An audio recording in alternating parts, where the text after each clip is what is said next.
अस्सलामुअलैकुम दोस्तों। तो आखिरकार फाइनेंस अकाउंट्स असिस्टेंट का एग्जाम बहुत करीब आ गया है and only 1 day is left for the finance accounts assistant examination to be conducted. इस सिलसिले में आज हम आपके सामने एक बहुत ही इंपॉर्टेंट वीडियो लेके आए हैं। यह वीडियो एंड तक जरूर देखें और जो भी candidates finance accounts assistant exam में अपीयर होने जा रहे हैं उनके लिए यह वीडियो बहुत ही जरूरी होने वाला है। तो दोस्तों, इस वीडियो को एंड तक जरूर देखें और जो भी कैंडिडेट्स जिन्होंने अच्छी प्रिपरेशन की है, मैं फिर से कहूंगा जिन्होंने अच्छी प्रिपरेशन की है, जिन्होंने जी तोड़ मेहनत की है इस एग्जाम के लिए, ये वीडियो उनके लिए निहायत ही जरूरी एग्जाम ये वीडियो होने वाला है। तो दोस्तों, हम स्टार्ट करेंगे, लेकिन स्टार्ट करने से पहले हमारी जो यूट्यूब चैनल है J&K आइडियल एकेडमी, आपकी अपनी चैनल जो हमेशा आपके साथ रही है कॉम्पिटिटिव एग्जाम्स में, इस चैनल को सब्सक्राइब करना ना भूलें और इसके साथ साथ इस चैनल को आप शेयर भी ज्यादा से ज्यादा करें। तो दोस्तों, इस लेक्चर का नाम जो हमने रखा है वो है how to score safe in JKSSB finance accounts assistant exam. तो जो भी कैंडिडेट्स एग्जाम में अपीयर होने वाले हैं, यह सवाल कहीं ना कहीं उनके जहनों में जरूर गूंजता होगा कि यह जो एग्जाम है इसमें कैसे सेफ स्कोर किया जाए, यानी कौन सा सेफ स्कोर रहेगा, कितना सेफ स्कोर रहेगा और कैसे वो माइलस्टोन जो है सेफ स्कोर की वहां तक मैं पहुंच सकता हूं। तो ये जो वीडियो है ये आप जरूर एंड तक देखें। जो भी टिप्स एंड ट्रिक्स इस वीडियो में हम डिस्कस करेंगे उन टिप्स एंड ट्रिक्स को आप जरूर फॉलो कीजिए और इंशाअल्लाह, लेकिन इससे पहले कंडीशन ये है कि आपने अच्छी मेहनत की होगी, तो ताकि ये वीडियो जो है यहां से जो मैं टिप्स और ट्रिक्स बोलूंगा वो आप फॉलो करके इस एग्जाम को क्रैक कर पाएं। तो चलिए दोस्तों, स्टार्ट करते हैं आज के इस वीडियो को, जिसका नाम है, जिस लेक्चर का नाम है how to score safe in JKSSB finance accounts assistant exam. तो सबसे पहली जो बात है वो है know the exam format. Exam के फॉर्मेट को आप अंडरस्टैंड करें। एग्जाम का फॉर्मेट जो है वो ऑब्जेक्टिव टाइप एग्जाम है। आपका ऑब्जेक्टिव टाइप एग्जाम है, इसमें 120 क्वेश्चंस आने वाले हैं और हर किसी सेक्शन से क्वेश्चंस आने वाले हैं। जितने भी सेक्शंस में आपका सिलेबस डिवाइड किया गया है वहां से आपको क्वेश्चंस पूछे जाएंगे और टाइप ऑफ क्वेश्चंस क्या है, MCQs हैं, और सेक्शंस ऑफ सिलेबस क्या है वो तो आपने पढ़े होंगे। ठीक है, अकाउंटेंसी हुआ, इकोनॉमिक्स हुआ, general studies with special reference to J&K, या इसी तरह से जनरल नॉलेज, या इसी तरह से बाकी इंग्लिश ग्रामर। तो ये सारे जो सेक्शंस हैं ये सारे सेक्शंस आपके सिलेबस में दिए हुए हैं। और टाइम लिमिट्स, टाइम जो है इस पेपर का वो है 2 आवर्स। 2 आवर्स आपको याद रखना है कि 2 घंटे इस पेपर का टाइम लिमिट है। तो ये तो सब लोगों को पता है। ये एग्जाम फॉर्मेट और जो भी चीजें इसमें हमने डिस्कस की, ये सारी चीजें तो आम इंसान को भी पता है। जो भी मतलब Tom Dick and Harry exam के लिए जाएगा उसको ये चीजें पता है। लेकिन आगे जो चीजें आने वाली है वो बहुत ही इंपॉर्टेंट होने वाली है और वो बहुत ही अहम है आपके एग्जाम को लेके। इस वीडियो को देखने तक जितना आपने पढ़ा है, ये बात गौर से सुनिए, इस वीडियो को देखने तक जितना आपने पढ़ा है वहां पे ही स्टॉप कीजिए। Don't try anything new here now. अब से लेके आगे या कल दिन या परसों सुबह जब आप एग्जाम के लिए जाएंगे, कुछ भी नया ट्राई करने की जरूरत नहीं है। जितना आपने पढ़ा है उतना काफी है। Try to revise that. ठीक है, जो उसका एक क्विक रिव्यू लीजिए, उसका एक क्विक रिवीजन कीजिए, ताकि जो आपके सिलेबस में जो चीजें दी गई हैं, जिनकी आपने प्रिपरेशन की हुई है, वो आपके जहन में अच्छी तरह से बैठ जाए। तो कोई नई चीज ट्राई करने की यहां पे जरूरत नहीं है। और उन टॉपिक्स को प्रायोरिटाइज कीजिए, प्रायोरिटी उन टॉपिक्स को दीजिए जिनमें ज्यादा वेटेज है। ठीक है, और जिन टॉपिक्स में आपकी ज्यादा प्रोफिशिएंसी है। ये मैंने इससे पहले भी कहा था आपसे कि जो आपके वीक एरियाज हैं उनको आप स्किप कीजिए। ठीक है, जो आपका वीक एरिया है सिलेबस का, क्योंकि हर किसी एग्जाम में हर किसी कैंडिडेट का कोई ना कोई वीक एरिया जरूर होता है। तो जो आपका वीक एरिया है उसको स्किप कीजिए, और जो आपके जिसमें आपकी प्रोफिशिएंसी है, जो आपका स्ट्रांग एरिया है, उस पे फोकस कीजिए और प्रायोरिटाइज उसको कीजिए, और जिस सेक्शन में ज्यादा वेटेज है उसको प्रायोरिटाइज कीजिए। तो यह बहुत ही इंपॉर्टेंट बात है जो मैं यहां पे कहने वाला था। इसके बाद जिन कैंडिडेट्स के लिए फिजिबल है वो एक ट्राई करें कि वो एलोकेट करें time for each section. Every section के लिए अपना टाइम एलोकेट करें। जिस सेक्शन की जितनी लेंथ है, जितनी वेटेज है, 2 घंटों को आप उतने पार्ट्स में डिवाइड कीजिए जितने आपके सिलेबस में सेक्शंस दिए हुए हैं, और हर किसी सेक्शन को एक पर्टिकुलर टाइम पीरियड असाइन कीजिए। फॉर एग्जांपल, अगर आपका इकोनॉमिक्स सेक्शन है तो उसको आप, टोटल है आपके पास 120 मिनट्स, ठीक है, तो उसको आप 15 से 20 मिनट दे सकते हैं। इसी तरह से आपका अकाउंटेंसी का पोर्शन है, उसके लिए आप 15 से 20 मिनट दे सकते हैं। तो जिस सेक्शन की जितनी लेंथ है, जिस सेक्शन का जितना वेटेज है, उस हिसाब से आप आज ही एक शेड्यूल बना के रखिए कि इस सेक्शन को मैं इतने टाइम पीरियड में, इतने मिनट्स में सॉल्व करूंगा।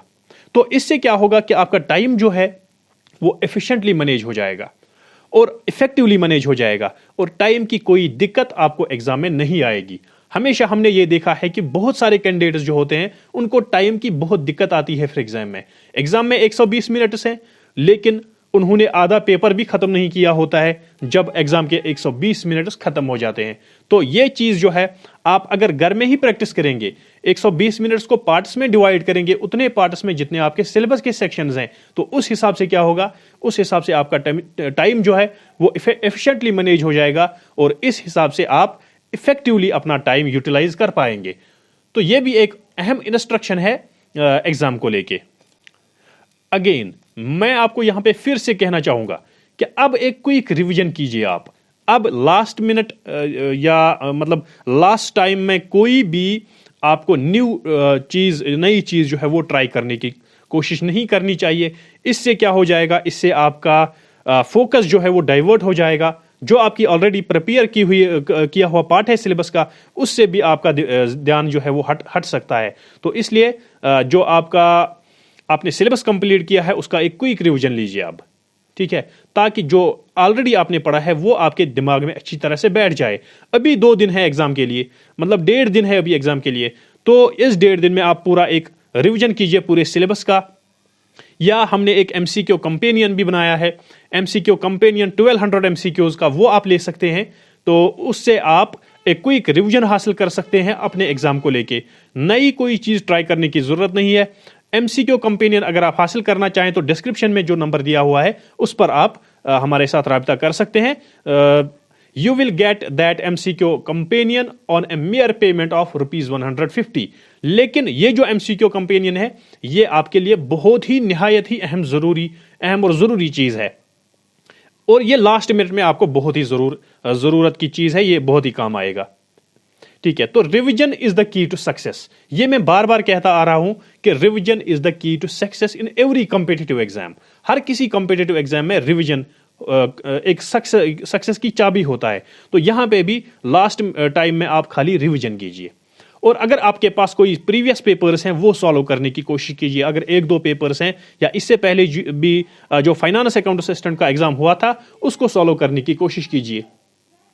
इसके साथ साथ जिन एरियाज में आपकी, लेकिन ये पॉइंट तो मैं कहूंगा कि अभी इररिलेवेंट है, ये वाला पॉइंट कि अभी अपने वीक एरियाज पे फोकस कीजिए, तो ये अभी इररिलेवेंट है ये पॉइंट, इस पे आप ध्यान नहीं दीजिए, ठीक है। अब आगे, स्टे कॉम एंड कॉन्फिडेंट। आपको कॉन्फिडेंट रहने की जरूरत है। देखिए, हमेशा एक चीज याद रखिए, जब भी आप एग्जाम देने के लिए जाते हैं तो एग्जाम के स्ट्रेस की वजह से, एग्जाम के उस प्रेशर की वजह से आपको ऐसा लगता है कि मैं सब कुछ भूल चुका हूं, अब मुझे कुछ भी याद नहीं है जो मैंने प्रिपेयर किया है। लेकिन believe me, this is normal. ये हर किसी कैंडिडेट के साथ होता है।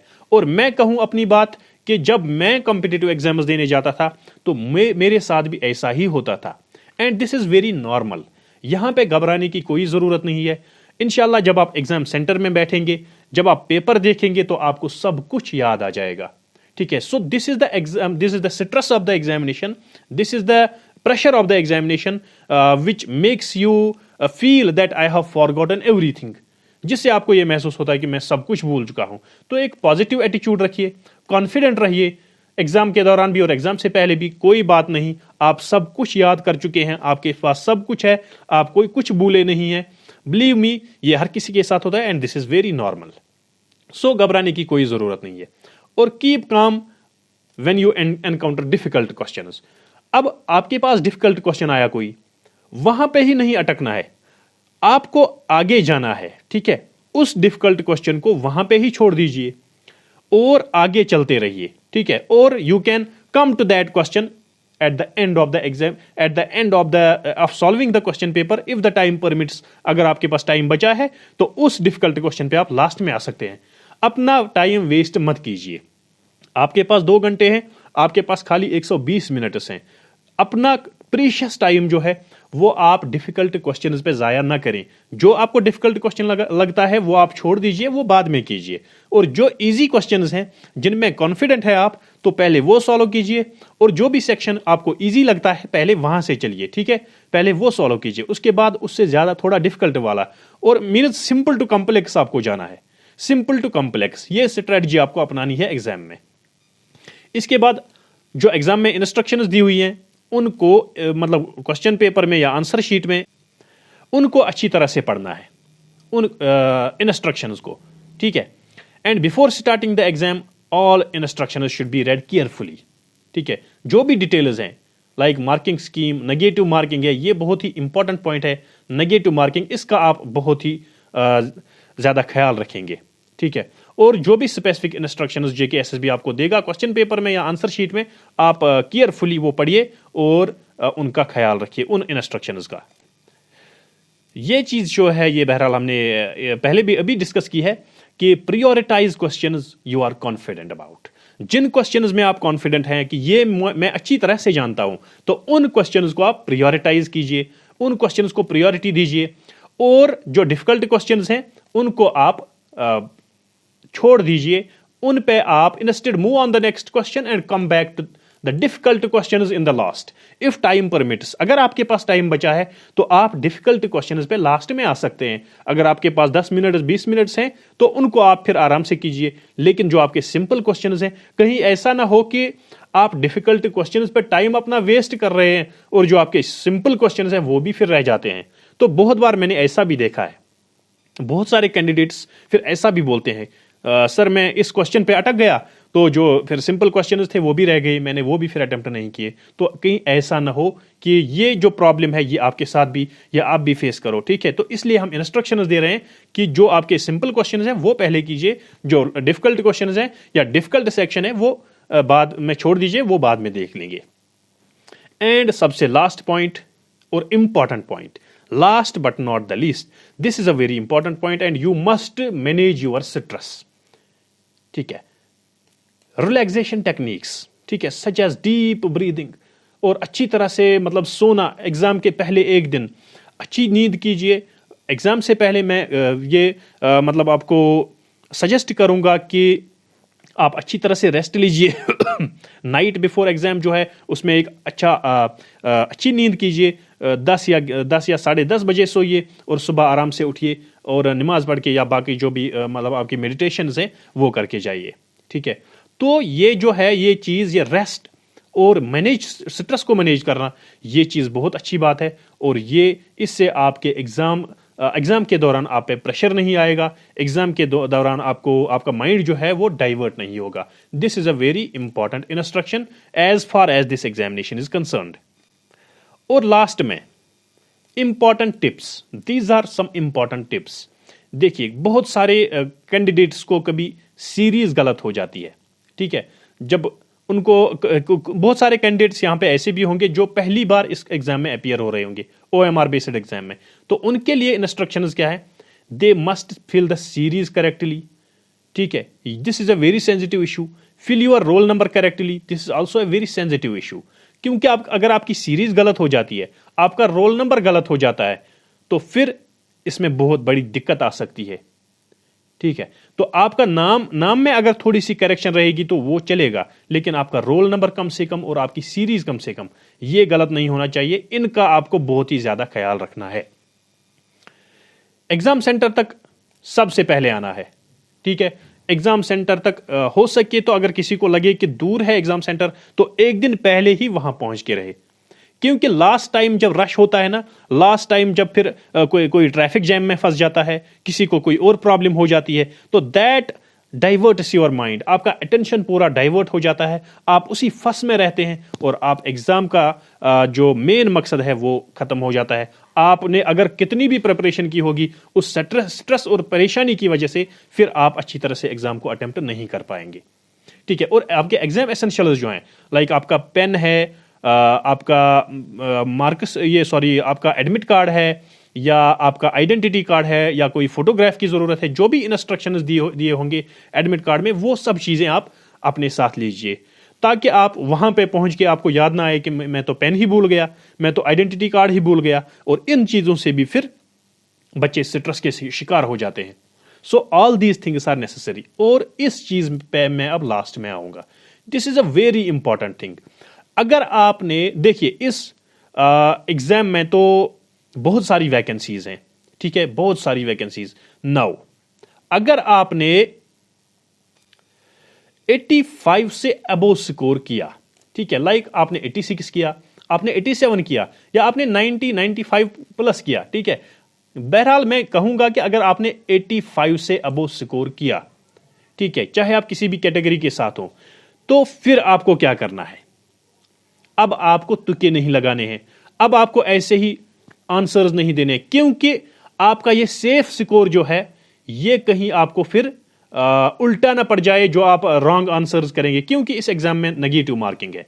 अगर आपने 85 मार्क्स अटेम्प्ट किए हैं अच्छे से, ठीक है, फिर क्या करना है? फिर आपके जो 40 या 45 MCQs बचते हैं, उनमें आप एलिमिनेशन मेथड का इस्तेमाल करेंगे। एलिमिनेशन मेथड का है, अगर आपके पास फॉर एग्जाम्पल आपके पास 4 ऑप्शंस हैं, तो आपको पूरा कॉन्फिडेंट है आपके 2 इनमें से गलत हैं, ठीक है, 2 इनमें से गलत हैं, तो अब 2 बचे, 2 में से भी अगर आप कॉन्फिडेंट है, थोड़ा सा कॉन्फिडेंट है कि ये वाला इसका सही आंसर है, तो फिर आप उस पर जा सकते हैं। अदरवाइज अगर आप कोई कॉन्फिडेंट ही नहीं है, आप बोलेंगे कि मैं हर किसी आंसर का एक ही मतलब ऑप्शन रखूंगा, ए या बी या सी, तो ऐसे नहीं चलेगा। This will let you down, ये आपको आपके ड्रीम्स को खत्म करके रख देगा, ठीक है। तो अगर आपने 85 प्लस किया है score, 85 plus I think it will be the safe score, तो फिर आपको मजीद कोई चांस लेने की जरूरत नहीं है, मजीद कोई जुआ खेलने की जरूरत नहीं है, ठीक है। तो these were important instructions regarding scoring safe in your examination, ठीक है। तो इससे आप इन चीजों को फॉलो करके आप इंशाअल्लाह, मैंने पहले भी कहा कि ये उनके लिए है जिन्होंने अच्छी तरह से इस एग्जाम के लिए पढ़ा है, तो इन इंस्ट्रक्शंस को फॉलो करके इंशाअल्लाह आई होप कि आप एक अच्छा स्कोर कर पाएंगे। तो इंशाल्लाह जब आप एग्जाम दे के आएंगे तो हमारे कमेंट सेक्शन में जरूर डालिए कि जरूर अपने कमेंट्स लिखिए कि क्या हमारी इस वीडियो की वजह से आपको कोई मदद मिली या नहीं, आपको कितनी मदद मिली, कितना कॉन्फिडेंस आपका बूस्ट हुआ इस वीडियो को देख के। ये आपकी सजेशंस जो हैं, हम आपकी सजेशंस का इंतजार करेंगे अपने वीडियो सेक्शन में, अपने कमेंट सेक्शन में, ठीक है। तो इसके साथ ही हम आज का ये लेक्चर जो है ये एंड करते हैं। लास्ट में मेरी फिर से गुजारिश है कि जिन फ्रेंड्स ने अभी तक हमारे चैनल को सब्सक्राइब नहीं किया, वो हमारे चैनल को सब्सक्राइब करके बेल आइकन भी दबाएं और इस चैनल को अपने फ्रेंड्स के साथ, अपने रिलेटिव्स के साथ शेयर भी करें। अल्लाह हाफिज।